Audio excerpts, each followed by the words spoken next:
Hey, welcome back. This is video lesson 10. We are starting something new. Yay! So we spent a hot minute on box plots. And I think you guys did pretty well with it. It was pretty simple, right? Pretty straightforward. Hopefully it was a nice break from the things we've been doing. But now we're going to go back into some heavy statistics stuff, which kind of goes hand in hand with everything that's going on in the world today, because we're going to talk about measures of position. We took a slight detour from measures. So far we've done measures of central tendency and measures of variation. So let's review for a second. Measures of central tendency. That's how data tends to act where? Measures of central tendency. How data tends to act around the, very good, the center. That's your mean, median, mode, and mid-range. Mean, median, mode, and mid-range. Okay, we've discussed when we talked about all that basic mean, median, and mode. We discussed the mid-range, which is adding the max and the min and dividing by 2. We talked about what the best measure of central tendency would be in different scenarios. Sometimes it's good to use the mean. Typically speaking, everybody thinks it's good to use the mean all the time when it's really not. Sometimes the mean can be hugely impacted by what? It starts with an O. Oh, it's outliers, you know, right? Outliers majorly affect the mean. If you have a very high number, it drags your average up. If you have a very low number, it drags your average down. Okay, so in that case, if you have outliers, you either don't include them so that you can discuss averages, or you don't talk about the mean as a measure of central tendency. Then you usually use the who. The median, very good. The median is the number that cuts the data in half. So I gave you examples of sale prices of homes. I discussed with you when I bought my home. I discussed with you my brother-in-law buying his home in Deer Park. I discussed with you all kinds of real-life scenarios of sale prices of homes and why you don't look at means. Because you could have the McMansion on the block where the house has been renovated, they've taken out 2-3 mortgages on the house, and they want to put their house up on the market for $500,000, but every other house in the neighborhood sits around $350,000. Okay, so you don't look at mean sale prices of homes. You look at the median value because it discludes outliers. The other extreme of sale prices of homes are not the McMansions, but unfortunately like your Section 8 homes or your foreclosures. Okay, those will drag the sale prices down in the neighborhood. So that's why you don't discuss means and averages in situations like that. Okay, so those are measures of central tendency, just to bring it back old school. Then we talked about measures of variation. Okay, that's how the data is varied. Variation, how the data is variable, how it's spread out around the mean. Okay, so we talked about standard deviation. We talked about variance. We talked about coefficient of variation, the CVAR, okay? The DEV divided by the mean, and you times it by 100. We discussed all these things with measures of variation. And then we took a hot minute of a break and we did box plots. And we talked about exploratory data analysis and how you could talk about cutting data up into quarters, percentiles. We kind of started it. 25th percentile, 50th percentile, 75th percentile, and then 100th. That's where your quarter 1, quarter 2, quarter 3, quarter 4 comes from. We did that visually with box plots. Your quarter 2 is technically your median, okay? And then you have your min and your max value. So we discussed all this. So now we're going to really get into measures of position, because quartiles with their associated 25th percentiles and box plots is just barely touching the topic. So now we're really going to get nitty gritty with it. So if you take a look, if you downloaded the new notes packet, okay, this is the notes.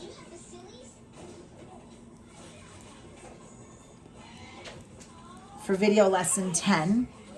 Let's work on this do now as a review. We're gonna do some notes. We're gonna see how far we get, okay? All right, so we have notes for video lesson 10. A survey of 36 selected recording companies showed these number of days that it took to receive a shipment from the day it was ordered. I wanna know the mean, the modal class, the variance and standard deviation. So I'm kind of asking for a few of the measures of central tendency, a few of the measures of variation. And then it says analyze your results in complete sentences. Let's see if we get to the analyzing part. I didn't even give you a space to write, so I apologize. So, mean, variance, and standard deviation is the chart part. You did some of it with me, and you did some of it with Miss Teish. So the mean, the first thing you have to do is find all the midpoints. So how do I do that? What do I do with each one of these to find the midpoints? That's right, I'm going to add them up and divide by 2. So 4 divided by 2 is 2. Then add it up, 10 divided by 2 is 5. Do you hear my daughter threatening my husband? How far apart is 2 and 5? It's 3, so I'm going to keep adding 3. So 8, 11, 14, and 17. Okay, so there are my midpoints. Now, does anybody remember what the next part is to find the mean? What do I do with these two? You multiply them. Frequency times the midpoint. Show work for the first one. 6 times 2 is 12. 8 times 5 is 40. 10 times 8 is 80. 7 times 11 is 77. 0 times anything is 0. And 5 times 17 is 85. Now, to find the mean, you add up those products and divide by the total. How do you get the total? You add up the frequency. So my mean, let's add these up. 12, 40, 80, 77, and 85. I'm not going to bother putting in the 0. Is 294. How many total numbers are there? Looks like there's 36. So now I'm going to do 294 divided by 36. And we have 8.16 repeating. Now, the rounding rule says you go one more decimal place in the data. Looks like the data is in whole numbers. So if I go one more decimal place, it's just to the 10th, so it's 8.2. That's my mean. Okay? Now, the modal class is the mode, the number that occurs the most. Which one has the highest frequency? That's the one that goes with 10. So that's 7 to 9. All right, let's talk about the standard deviation and the variance. That is the big old formula. The total times the sum of the frequency times the midpoint, only the midpoint squared, minus the sum of the frequency times the midpoint, that whole sum squared, all over the total times the total, take away 1. So we got to add to this chart part. I did the frequency times the midpoint. I got to add another row. I have to do the frequency times only the midpoint squared. So it's 6 times 2 squared. What's 6 times 4? 24. 8 times only the 5 squared. So 8 times 25 is 200. 10 times 64 is 640. 7 times 121 is 847. 0 times 14 squared. 0 times anything, 0. And 5 times 17 squared is 1445. Now, to find the variance, I'm going to add up all of these. By the way, I never wrote this in. It was what, 294? Yeah. All right, so add up this column. So 24, 200, 640, 847, 1445. I got 3156. So let's plug into the formula now. We have, for the variance, the total is 36. Jump to the end. This sum minus this guy squared. All over the total times, take 1 away. All right, so we're going to put the whole numerator in.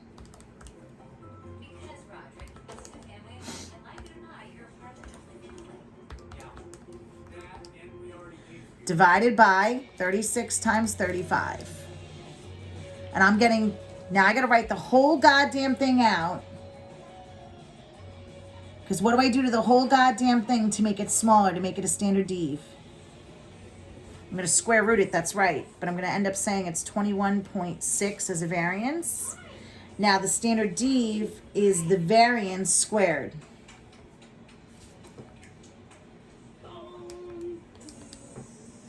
.64, which is just 4.6. So if I wanted to analyze this using complete sentences, which I didn't give you room to write, so I apologize. Mean, what's a fancy word for mean? Average. So I would say that these are the days it took to receive a shipment.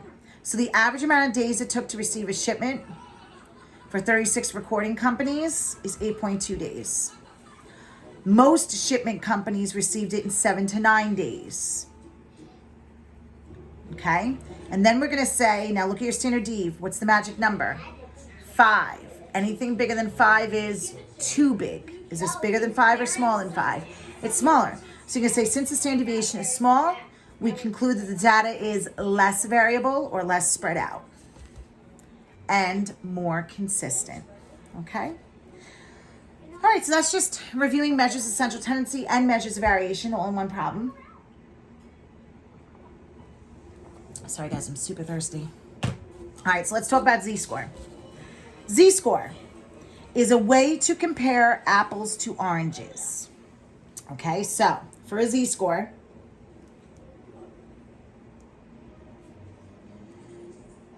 or standard score, you do the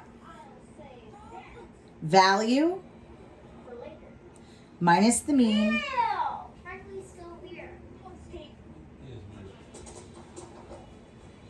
divided by the standard deviation. Okay, so the way I write that is x minus x bar over script OX. Value minus the mean over the standard deviation. Okay, you are always going to round to 2 decimal places. Round to the hundredths. Okay, and what does it necessarily mean? The z-score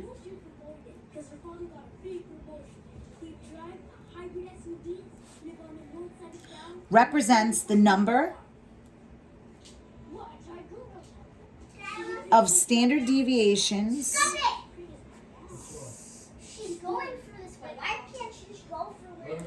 that a data value falls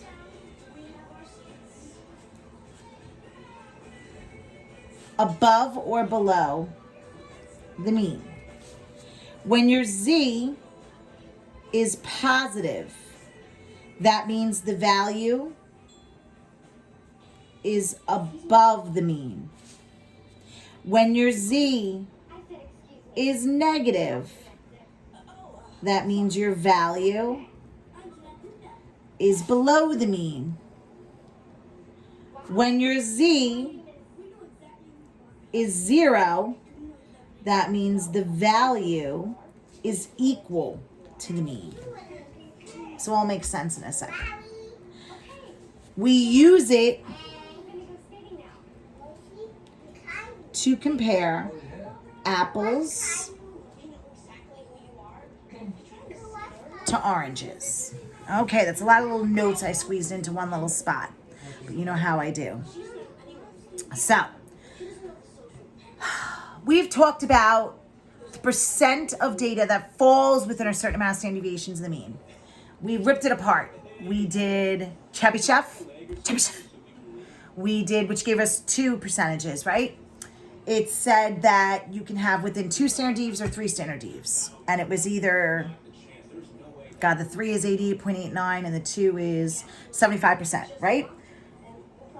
So the 75% of data is within 2 standard devs in the mean. 88.89%, excuse me, with this in 3.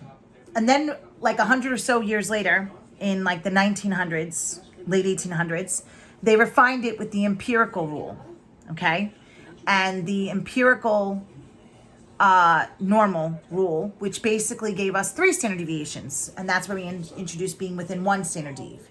So we said like 68% is within 1. I don't remember the other 2 right now off the top of my head.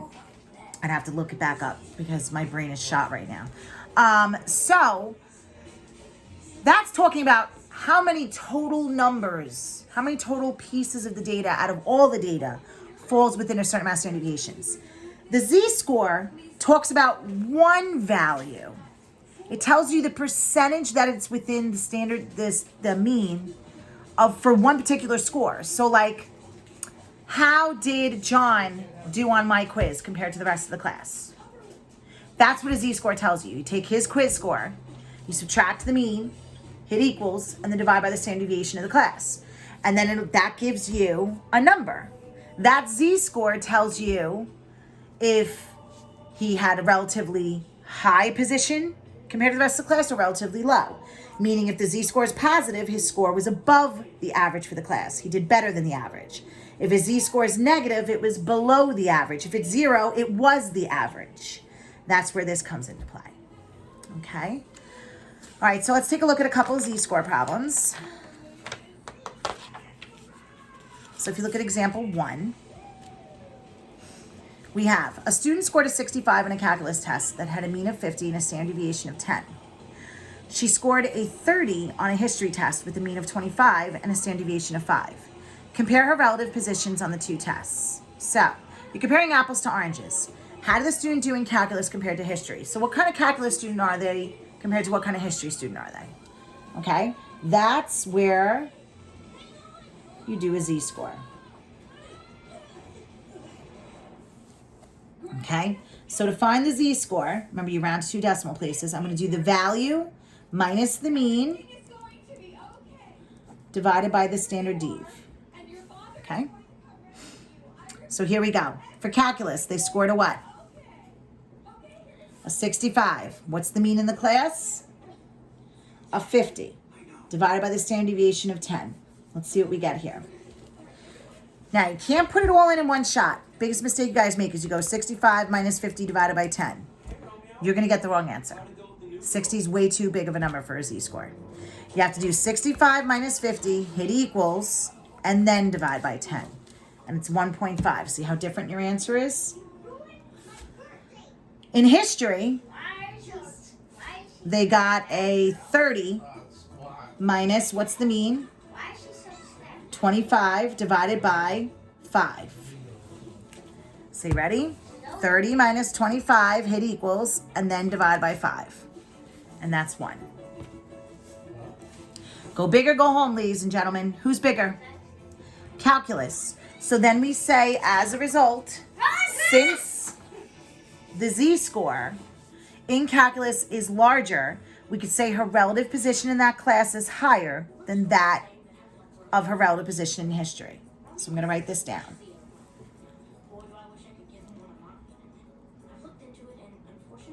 Since her z-score in calculus is larger, we can say that her relative position in calculus is higher than in history. Okay? All right, let's try another one with test A and test B. We're going to do the z-score for each of them. So we ready? Test A, test B.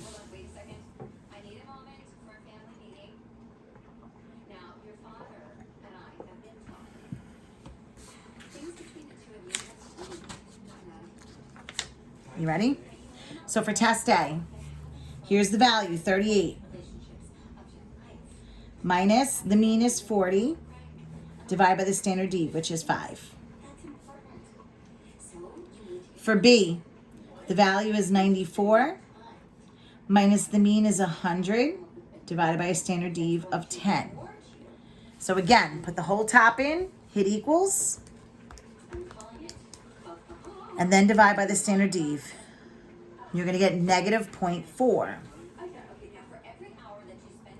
Let's do the next one. 94 minus 100 divided by 10, and you get negative 0.6. Now, I told you, who has a higher relative position is the bigger one.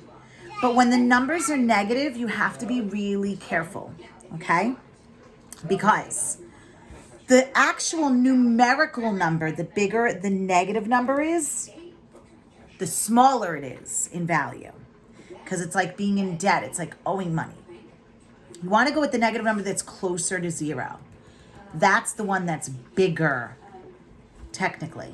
So it would be negative 0.4, okay? So we're going to say,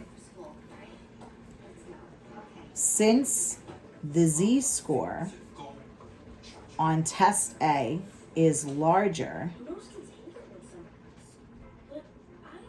we can say the relative position on test A is higher than test B.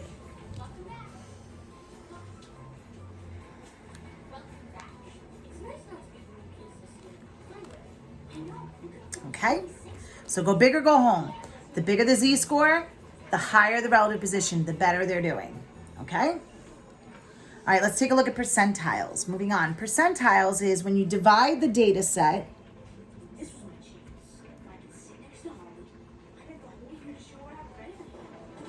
into 100 equal parts. All right, so we kind of discussed, like I said, dividing data into parts. We talked about quartiles, which how many quarters are in a dollar? 4 of them, and we divided it into 4 quarters, 25% apiece. Now we're going to talk about the realist application of statistics, percentile charts. Now, kind of interesting because if anybody's been paying attention to the news, everything that the governor discusses is charts, growth charts of some sort. We were on an increasing trend. We plateaued the apex, and it seems as though we're starting the descent. We're moving on past the apex and decreasing, which is a very good thing. And we hope that that continues. So maybe we can get back to school for a couple weeks, especially for the seniors. One of the biggest examples of a percentile chart that you have all lived, breathed, ate, and slept your entire lives, and you haven't even realized it yet, are growth charts for height and weight. Okay? When you're an infant, when you're a newborn, it's height, weight, and head circumference. Why do they do head circumference, by the way? Okay, they do head circumference because the brain's still growing. So that's why they have what they call a soft spot on the top of the head that you have to be very careful of with a newborn because the skull isn't finished fusing shut. So that it allows for space for your brain to still expand and grow. So it's very important because if you start to go off the growth chart for head circumference, like you're too high above it or too far below it, it's showing that you're having some sort of an issue with your brain. You could be collecting water on the brain membrane. There could be all kinds of things going on. So that's important to monitor. Height and weight shows your growth though. And everybody has their own percentile. My Olivia, my firstborn, was the tall, thin little baby. And she basically stuck around the 20th percentile. She still is in weight. She's a string bean. And her height, she's like the jolly goddamn green giant. She was always like 85th and above, 90th, 95th, somewhere between 85th and 95th, depending on where she was when we took her.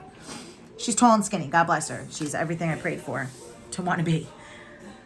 My Ophelia, as I've discussed with you before, was my child that gave us a heart attack for the first year of her life, where she was below the first percentile in weight. We couldn't get her to gain weight. She was throwing up everything she was eating and was really, really struggling.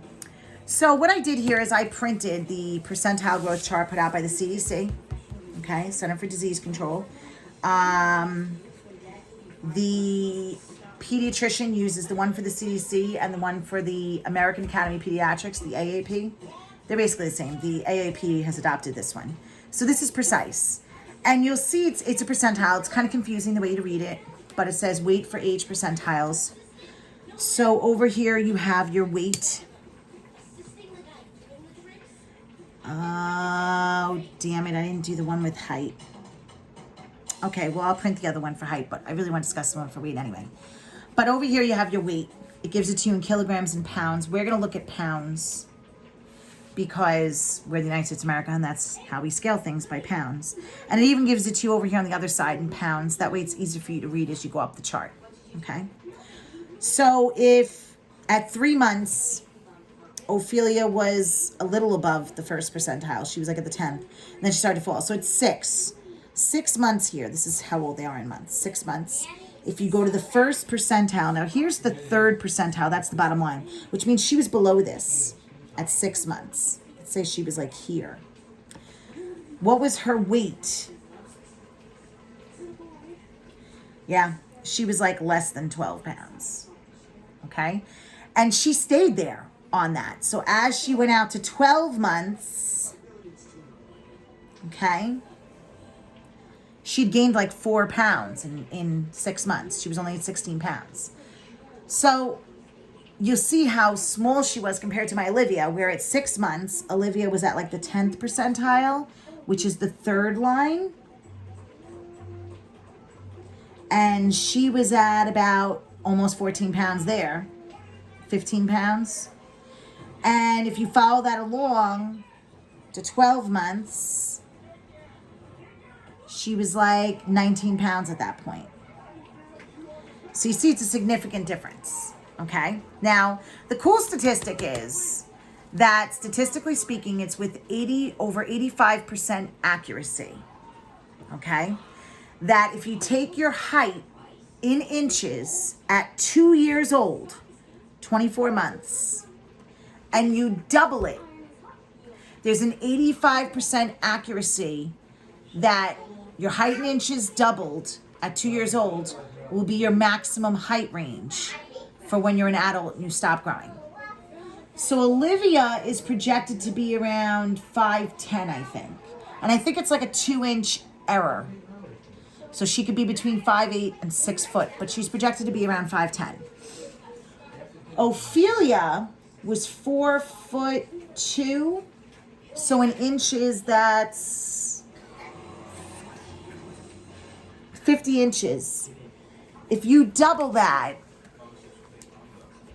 4'2" is 48 plus 2 inches is 50. If you double that, that's 100 inches, and then you divide by 12 inches in a foot. Yeah, that doesn't make sense. 8 feet. No, not 4 foot. 4 foot's Olivia. 3 foot. Sorry. She was 3'2". I'm like, that's really big. 36 plus 2 extra inches is 38. Double it. 76 inches if you divide by 12. She's projected to be around 6'3", which means she could be anywhere between 6'1" or 6'4", 6'5". She's probably definitely going to hit 6 foot. I mean, the kid is gigantic. We're going through, and I've told you guys this before, we're going through, this quarantine, and the family hasn't seen her.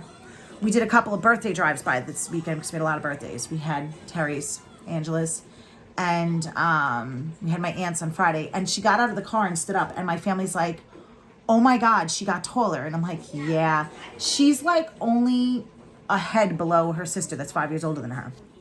The kid's goddamn tall. So if you want to see where you fall on the accuracy trend, and if you've stopped growing, which most of you probably have at this point, the next time you go to your pediatrician, ask them what your height in inches was at 2 years old.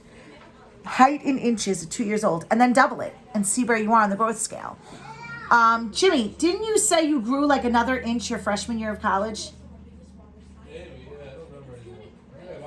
I think you told me like your freshman year, he shot up like another inch. It's not so rare, especially for boys at like 18, 19 years old to still grow, but it gives you an idea, because if you're nowhere near that height, either there's a reason why, which there could be a reason why. You could be diabetic, you could have pancreas problems, you could have things that affect your hormones and your growth.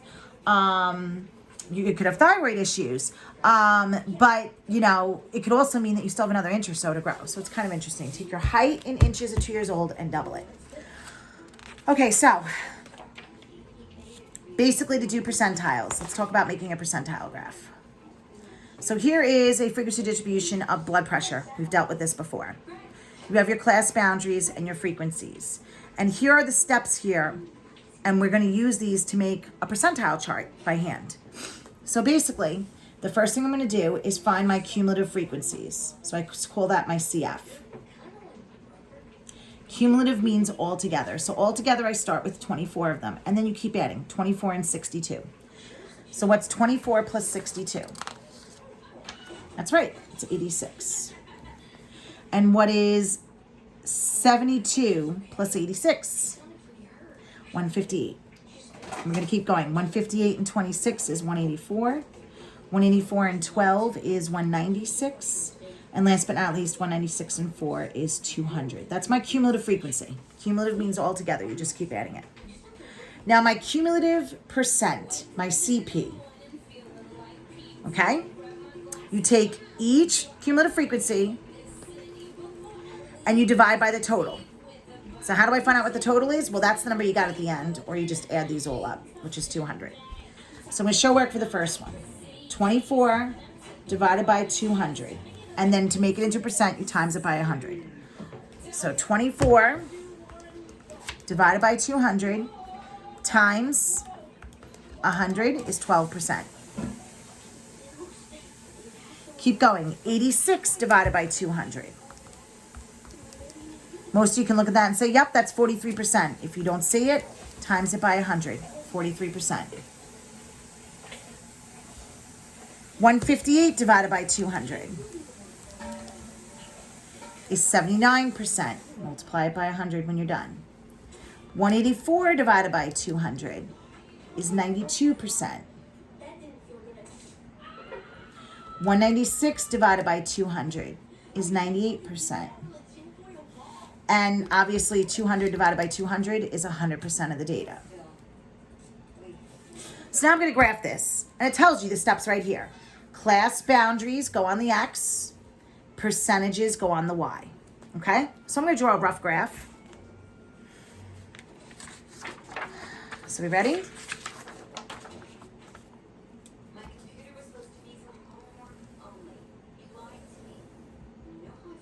Here's my X. Here's my Y. This is blood pressure readings.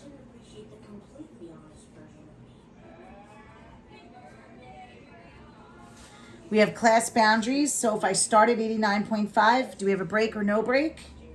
That's right. You start with the lightning bolt. It's a break.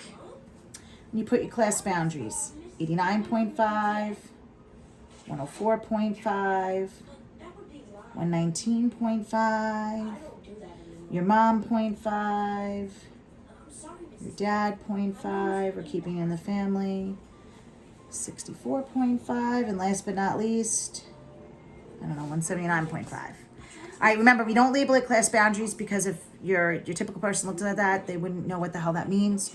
So we're going to say that's your BP. And it's in millimeters of mercury. They give you some sort of measurement there, mm of Hg or something. You could write that too. All right, now your percent goes on the side. The y-axis for percentile graphs should always be the same. I'm going to count by tens. 20, 30, 40, 50, 60, 70, 80, 90. I'm going to squeeze it in there. 100. This is my cumulative percent. All right, so you always start with 0. And then we're going to keep going. 12%, plot a point. 43%, it's a little above the 40. 79%, almost to the 80. Just about done here. 92%. I'm going to go right into the title, I'm sorry. 98 is almost to the 100, and then 100. And then here we go. And there it is. Do not connect it back down to the 0. Do not do that. So I can ask you questions on this. I can go forwards and backwards. I can say, what is the percentile of the following?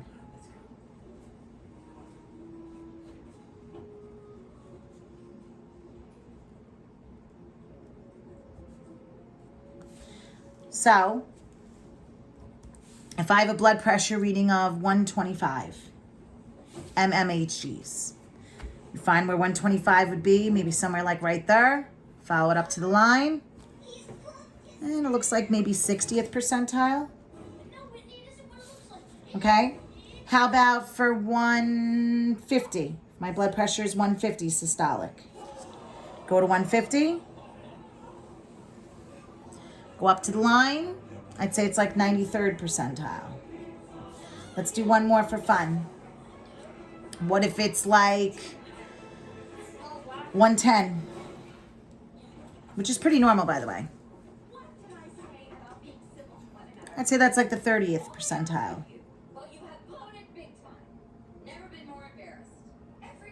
Okay?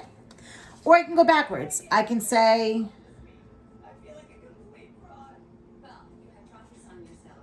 what's the systolic blood pressure reading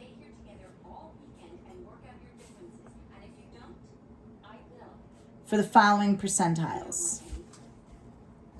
So I can say I want it for the 50th. You ready? Go to the 50th, go to the line, and I'm going to say 120. How about the 75th percentile? 75th. I'm going to say it's like 140. You can start boiling the pasta. I'm done. Okay, and we'll do one more for fun. Let's do the 20th percentile. If I go to the 20th, I don't know.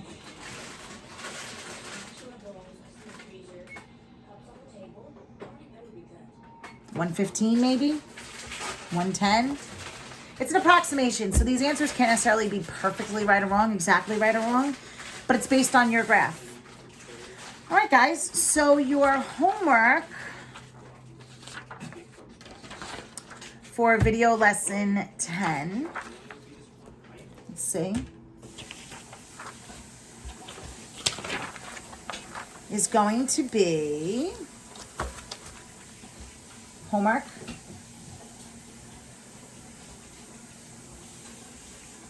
for video 10 is going to be a new textbook handout that I put up. Text. It's pages 153 to 155. I'd like you to do 9, 10, and 15. Those are all Z-scored problems. And then 20 and 21 is make a percentile graph and then go forwards and backwards approximating answers. So on the textbook handout for video lesson 10, 9, 10, and 15 are all Z-score. 20 and 21 are percentile graphs. And remember with the Z-score to write the sentences. I believe with 9 and 15 you write the sentences. With 10, it's just straight up find the Z-score. So no sentences for 10 to analyze. And remember, go big or go home. The bigger the Z-score, the higher the relative position. Okay? All right, darlings, I hope all is well. Stay safe. Wash your hands. Take care. Brush your hair.